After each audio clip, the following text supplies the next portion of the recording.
The sun never moved in the sky. It stayed right above him, burning everything below. Jack, the human soldier, dragged his feet through the red sand. His lips were cracked, his skin dry, his eyes full of dust.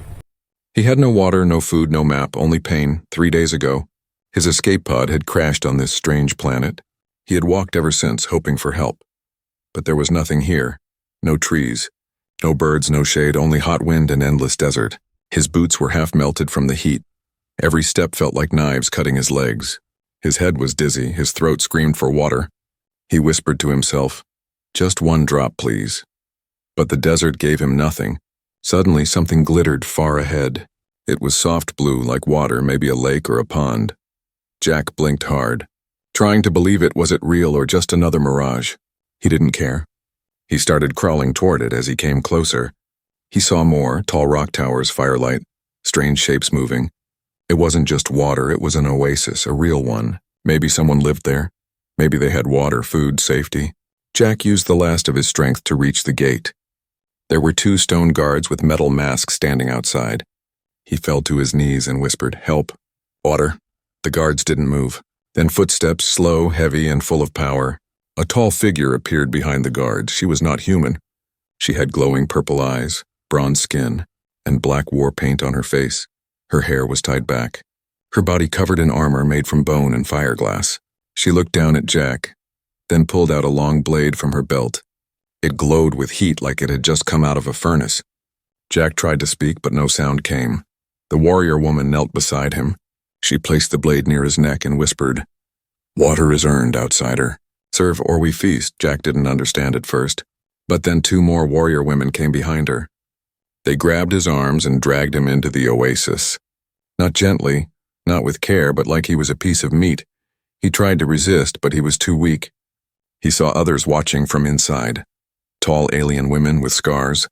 Armor and weapons, they looked hungry not just for food, but for a fight. He was pulled into a dark cave at the edge of the oasis. The ground inside was cool finally, but he felt no comfort. Chains were hanging from the walls. Torches burned blue with strange smoke. A circle was drawn on the floor with dried blood inside it. They threw him into a stone cage and locked it. One of the warriors laughed. "Another male who thinks he can survive here." The tall leader stared at Jack one more time, then turned and walked away. Leaving him in the dark, Jack's body shook. His heart beat like a drum. He was alive, but was that worse than dying? What was this place? Why was water a prize, not a gift? Who were these warrior women, and what did they want from him? He sat in the cage, breathing hard. He looked around and saw other prisoners. Some human. Some alien. One old alien in the corner whispered, "They don't kill for fun, they test. If you survive the test." "You live," Jack whispered back. "What test?" The old alien didn't answer. He only looked at the door, where the warriors had left, and said softly, "You'll find out when the moon rises, if it ever does." Jack leaned against the stone wall. His eyes slowly closing, he was safe, for now. But the oasis was no paradise. It was a place of rules, fire, and power. And Jack had no idea what price he would have to pay. As sleep took him, the words returned to his ears again. "Water is earned, outsider, serve or we feast." Jack woke up coughing. The air inside the cage was thick and cold. His muscles hurt. His throat was still dry. He had no idea how long he had been unconscious. He looked around slowly. The cage was made of stone and bone. It was dark, except for the dim blue fire on the walls. Other cages were nearby, but most were empty. Only 2 had movement. One held a giant creature with green skin and horns. The other had a very thin man who looked half dead. Jack sat up, trying to remember what had happened. The desert, the firelight, the woman warrior, the blade near his throat. Her voice returned in his mind like thunder. "Water is earned, outsider, serve or we feast." He stood up, holding the cage bars. They were cold, but solid. There was no way out. He called out softly, "Hey, you there, what is this place?" The thin man in the other cage turned his head. His eyes were pale, almost gone. "You're in the cage of worth," he whispered. "Here, you prove yourself, or you die." "Prove?" Jack asked. The man nodded slowly. "They test us, make us fight, bleed, scream. If they like what they see, they give us water, food, maybe even a place in the clan. If not," Jack asked, "they eat you," the man said, with no emotion in his voice. "I've seen it." Jack's heart began to race. He thought they were just warriors, but this was something else. Something more dangerous, more ancient. They lived by rules he didn't understand. He looked down at his hands, cut, dirty, shaking. Footsteps echoed outside the cages. 3 warriors walked in, tall, glowing tattoos on their arms. They were quiet, deadly, and beautiful in a way that warned of pain. One of them held a long staff, another had a burning whip. The last one was the leader, Zara, the one who had hissed the first warning.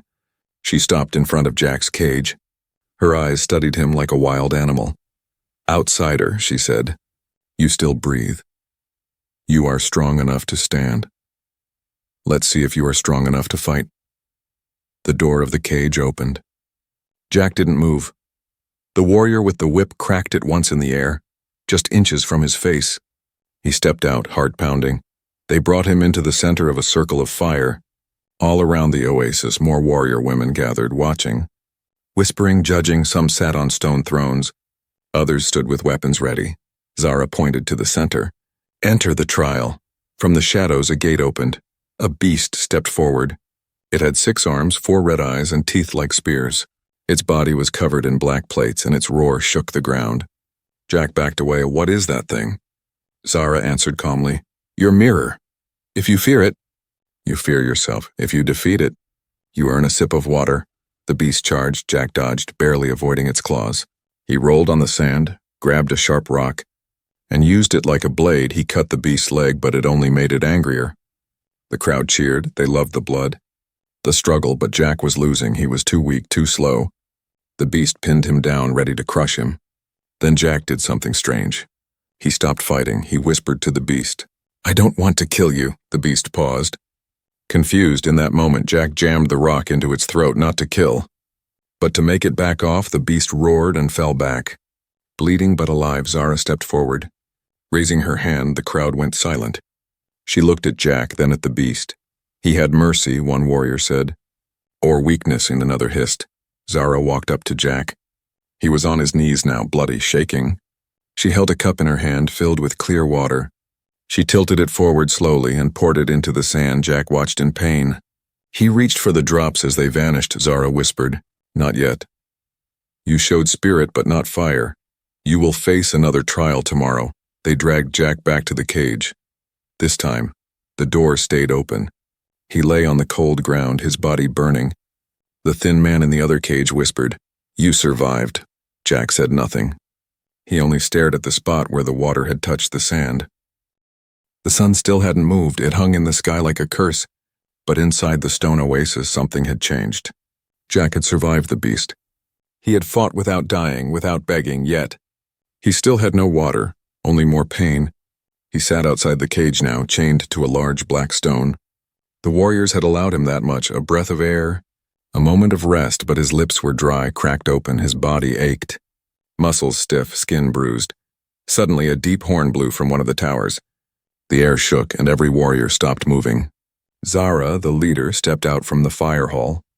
She was wearing a robe made of shadow fur, and her eyes burned like 2 suns. "Today," she called. "The outsider faces the water trial." The warriors clapped their spears on the stone. The sound echoed like thunder. 2 guards unchained Jack and pulled him to his feet. He could barely walk, but they pushed him forward. They led him to the center of the oasis where a round pit waited. The pit was full of burning coal and sharp stones, and above it, balanced on a narrow path, was a wooden bowl filled with water. Zara pointed at the bowl. "This is your reward," she said. "Cross the pit, carry the water to the altar. If not a single drop spills, you drink." Jack stared at the pit. The path was thin, the heat rising made everything blur, and his hands were still shaking from the last trial. But inside his chest, something strong rose. He would not crawl. He would not beg. He would walk. He stepped forward slowly, carefully. The wood under his feet creaked. The coals hissed below. He held the bowl tightly, every drop dancing near the edge. The crowd was silent now, watching every step. Every breath, 1 drop, just 1 mistake. And it would all be gone. Sweat poured from his face. Falling onto the hot stone path, his feet burned, but he kept moving. He reached the middle. Then a sudden wind blew. The bowl wobbled. Water rippled near the edge. Jack held his breath, tightened his grip, and kept going. Each step felt like lifting a mountain. Each breath was fire, but finally he reached the altar. He placed the bowl on the flat stone, then fell to his knees. Zara walked over slowly. She looked into the bowl. Only one drop was missing, evaporated from the heat. She stared at Jack, silent, cold. Then she turned the bowl and poured it onto the ground.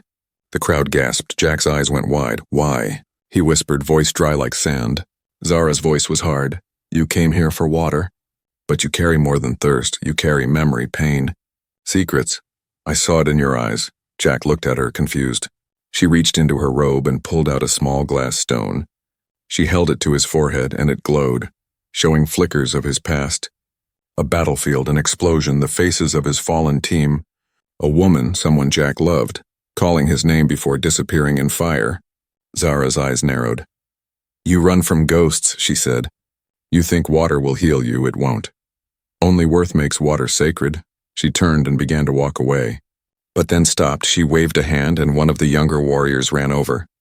This one was different, no scars, softer eyes.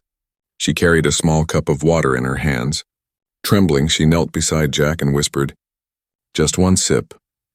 For the pain, Jack's hands shook as he reached for the cup. But before he could drink, Zara spoke without turning. "If you drink now, you forfeit the next trial. If you wait and face what's next, you may earn the right to drink freely." Jack looked at the cup, the clear water calling to him. Then he looked at his hands, the burns, the blood, the weight of every step he had taken. He closed his eyes and pushed the cup away. "I'll wait," he said. The young warrior looked surprised, then nodded slowly.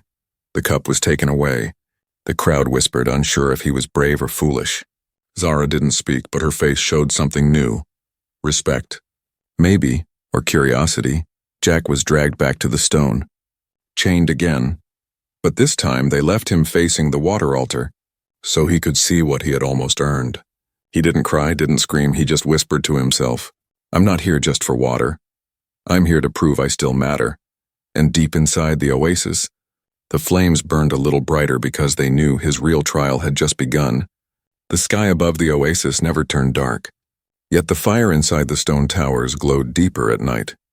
That night, Jack could not sleep. His body hurt, but his heart was heavier. He had walked on fire, carried the water, and still, he drank nothing. Every drop that touched the ground was a message: you are still not worthy. The stone he was chained to felt colder now, but maybe it was not the stone. Maybe it was the silence, no voices, no roars, not even whispers from the cages, only firelight, shadows, and his own thoughts. Then soft footsteps, bare feet moving over sand and stone. He didn't open his eyes, until a soft voice whispered, "Still awake?" He turned his head, surprised. It was the young warrior, the one who had offered him water. She stepped closer, holding a small round torch. Her name was Kira, younger than the others, without the heavy armor, but her eyes had seen things. Old things. "You should have taken the sip," she said, sitting beside him. "Most do. They break after the second trial." Jack gave a weak smile. "Then I guess I'm stupid." She looked at him for a long moment, then nodded slowly. "Or maybe you're dangerous," she said. "That's why she watches you, Zara?" he asked. Kira nodded. "She sees something, but doesn't know what yet. Maybe it's fear. Maybe it's hope." Kira touched a mark on her wrist. It glowed softly, some kind of memory stone.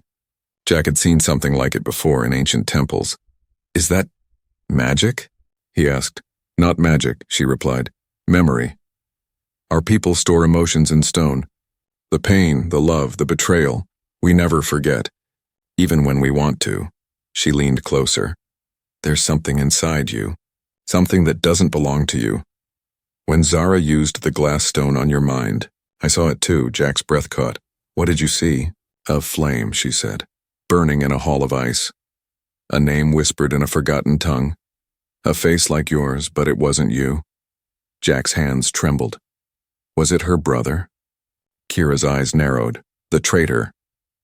The one who gave our temple to the invaders. Who traded our warriors for weapons. The one who vanished before the final battle. Jack looked down. He didn't know that man, but something deep in his bones stirred, like an echo that wasn't his. "Maybe I'm his descendant," Jack whispered, "or maybe I was created from his blood." Kira looked at him. "In our world, blood carries memory, and memory carries fire. If you carry his blood, then you carry his crimes. Jack closed his eyes. He had come here just to survive. Now he was tied to ancient betrayal, to history, to anger, to pain he never caused. What do I do? He asked. Kira stood, her voice soft but strong. Face the memory of fire. Take the trial Zara never speaks of. It is not for strength, not for speed, it is for truth. Suddenly, two warriors stepped from the shadows. They nodded to Kira and unlocked Jack's chains. She placed a finger on his forehead, and he felt a deep chill. Then the warmth of fire. He followed her in silence. They took him to the old part of the Oasis. Ruins covered in vines, carved walls full of ancient symbols. A circle of stone stood in the center, with a fire pit inside. Kira handed him a small red crystal. Truth dust, she said. Breathe it in, and face what lives inside your blood. Jack hesitated, then inhaled, at first nothing, then heat, then fire, then light. He fell to his knees, gasping. Images exploded in his mind. A tall warrior with eyes like his standing beside Zara in battle, then betrayal, doors opening, enemies rushing in, fire, screams, broken promises. The warrior laughed as his people died, and Zara cried his name, once full of love, now full of hate. Jack screamed. He saw Zara kneeling beside a burned child. He saw warriors chained, the Oasis destroyed, and in the middle of it, him or someone who looked just like him, smiling. Then the fire ended. He collapsed, his body shaking. Kira stood over him, silent. She placed a hand on his shoulder. Now you know, she said. You carry a name that destroyed us. But you also carry a choice. Jack opened his eyes, full of pain but clear. I'm not him, he whispered. I'll prove it, Kira nodded. Then get ready. The next trial is not about what you carry. It's about what you become. The next morning, the drums shook the walls. Loud, deep, angry drums calling everyone to gather. Jack stood at the edge of the circle once again, but this time, he wasn't just a prisoner. He was the one chosen for the feast of power. Warriors lined the stone seats above him, their eyes sharp, weapons across their laps. Some looked ready to cheer, others looked ready to kill. In the middle, Zara sat like a queen. Her armor was darker today, marked with red fire lines. A crown of black bone sat on her head. This was no trial of strength. This was a ritual, an ancient law. Kira stood beside Jack, whispering quickly, This is where your fate is decided. If you win, you earn your life, your place, even your freedom. If you lose... Jack didn't let her finish. I understand, he said quietly. Who do I fight? Kira didn't answer. She only stepped back into the crowd. The drums stopped. Zara stood, her voice cold and loud. This outsider carries blood we do not forgive. He walks with the shadow of my brother. But he also walks with courage. Some warriors hissed, some nodded. Zara raised her hand. He will fight in the feast of power, not against beast or stranger, but against me. The crowd gasped. Even Kira stepped back in shock. Jack's heart pounded. You? He whispered. Zara's voice was sharp. If you carry the blood of betrayal, then prove you are different. Face me in the fire circle and let truth fall where it must. Jack was handed a simple blade. Light, short, and clean, Zara stepped into the circle with two curved swords that hummed with heat. The circle was drawn with glowing ash. No one could enter or leave until it ended. The drums started again, slow and deep. Zara moved first. She didn't charge. She danced. Every step was smooth, trained, deadly. Jack barely blocked her first strike. She didn't give him time to think. Blades flashed, feet spun. Her power pushed him back again and again. Jack used every bit of training he had left. Rolling, ducking, dodging. But she was faster, stronger, and full of rage. Fight me, she shouted. Show me you're not him. Jack didn't answer. He didn't want to hurt her. He only defended, blocking strike after strike. The crowd grew restless, some shouting for blood, others for mercy. Then it happened. One of the warriors in the crowd threw something. A small poison dart aimed at Zara's back. Jack saw it out of the corner of his eye. Without thinking, he jumped in front of her. The dart hit his shoulder. he screamed, falling to his knees. Zara turned in shock. The crowd froze. Jack's skin burned, the poison spreading fast, but he still lifted the blade, not to attack, but to throw it away. He dropped the weapon and whispered, "I didn't come to destroy you. I came to survive, to prove I'm not him." Zara's eyes widened. She knelt beside him, grabbing the dart and tossing it aside. She looked up at the warriors, her voice like fire. "Who broke the circle? Who poisoned the trial?" No one answered, but everyone saw what had happened. Zara stood slowly. She raised Jack's arm high. "He fought with honor," she said. "He saved me, though he could have let me die. This is not the man we lost." The crowd stayed silent. Then a few started clapping their weapons together. Others joined in, and soon the oasis was filled with sound, not of war, but of respect. Zara turned back to Jack. He was weak, breathing hard, but still alive. She held a golden cup and placed it to his lips. "This time," she whispered. "You drink." Jack took one sip. It felt like rain inside him, cool, clean, real. Tears filled his eyes, not from the water, but from the truth that he had earned it. Later that night, Jack sat near the fire pit. Kira sat beside him, handing him a new robe. "You're one of us now," she said, "not as a servant, as a warrior." But Jack didn't smile. He looked at Zara from across the fire. She sat alone, staring at the flames. There was still pain in her eyes, still a question unanswered. "Maybe I earned the water," Jack whispered. "But not her trust, not yet," Kira nodded. "Then earn that next." The stars never came, not in this sky. The sun remained fixed, like a cruel eye watching forever. But inside the oasis, something had shifted. The warriors no longer looked at Jack with hunger or hate. They now looked at him with something strange. Respect. Some even nodded as he passed. Some whispered his name, but not Zara. She hadn't spoken to him since the Feast of Power, even though he had saved her life. Even though he had refused to kill her, she sat in silence each night, staring into the flames, her face cold, unreadable. Jack didn't understand. Had he failed her in some hidden way? Or did he remind her too much of someone she once loved, and now could never forgive? He sat by the edge of the training grounds. Watching the warriors practice, Kira walked over holding 2 wooden staffs. "Let's see if you're really one of us," she smiled. No poison darts this time. They sparred under the red sun. Jack was tired, still healing, but faster now, stronger. Every hit he blocked, every step he matched brought cheers from the younger warriors. Then a shadow fell across the training circle. Zara stood watching, arms crossed. Everyone stopped, silent. Even Kira lowered her staff.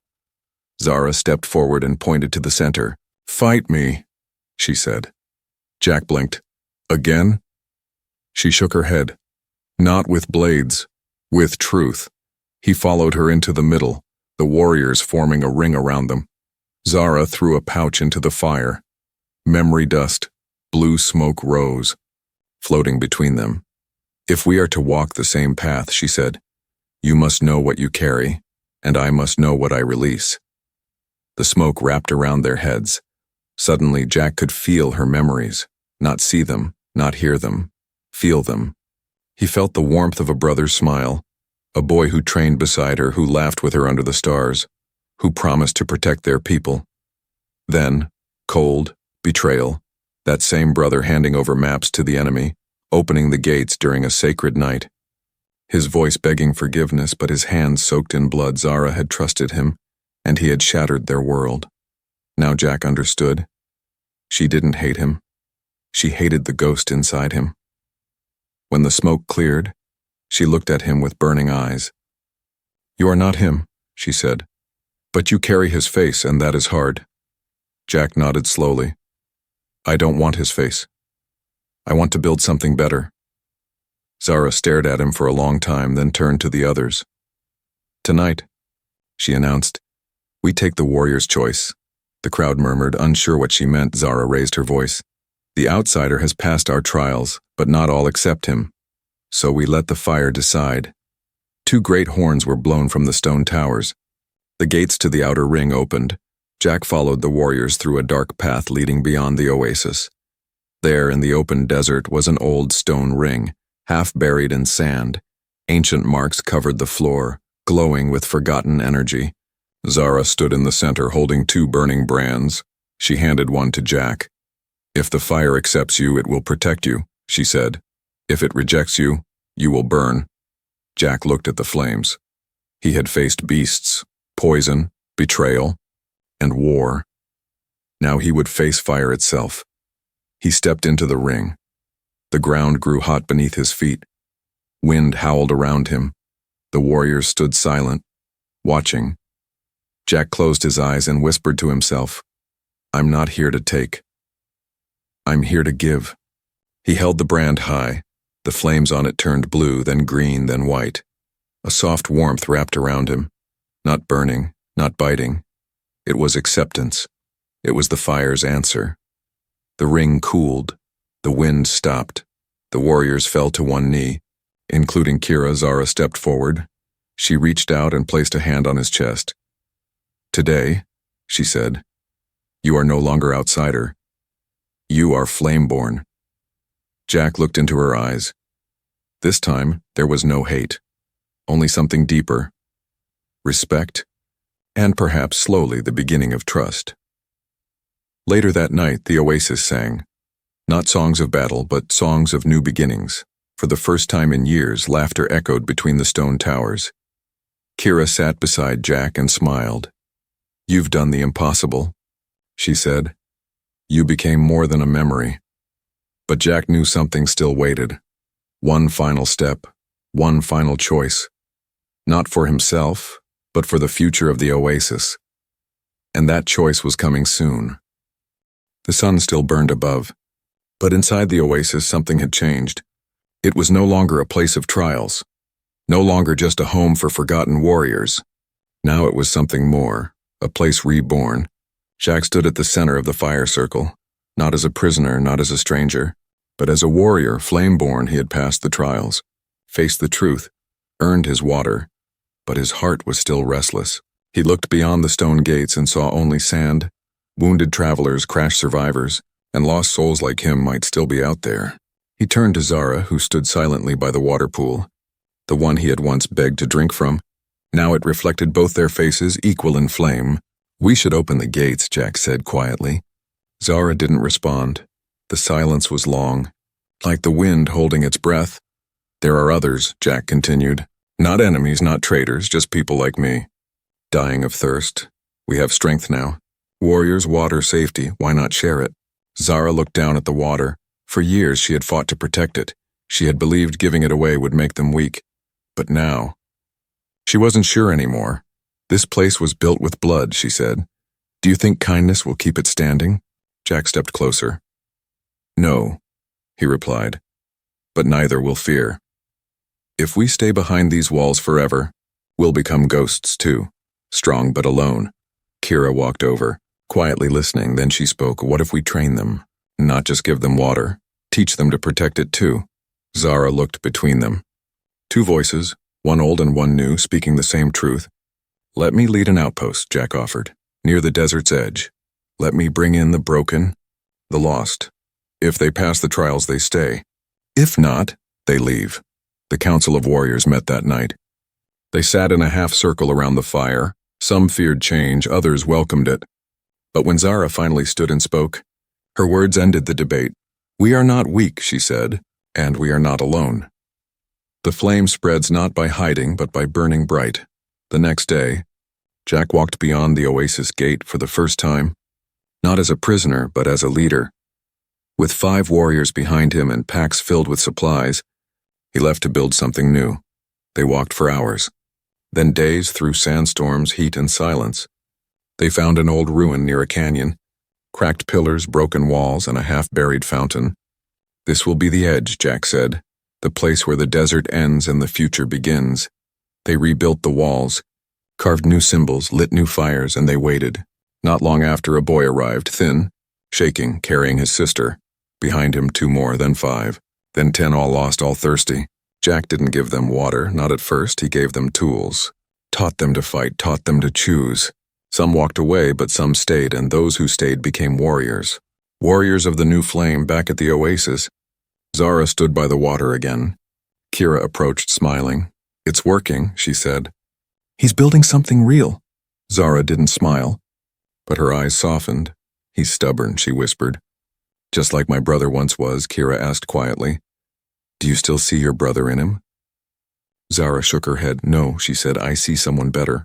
Later that night, a torch was lit in the far distance. It burned blue and gold, Jack's colors. A message from the outpost. They had survived their first raid. No one died, no water was stolen, the system worked. Zara watched the fire from her tower, then turned away. She walked down the stone stairs, toward the training ring, where new warriors waited, ready to learn. The Oasis would never be the same again. It would grow, stretch, evolve, because one man had dared to believe that even in a place of fire, hope could live. And far beyond the desert, in places yet untouched, the wind whispered his name, not as a traitor, not as a survivor, but as a flame bringer, a builder, a warrior, and a legend.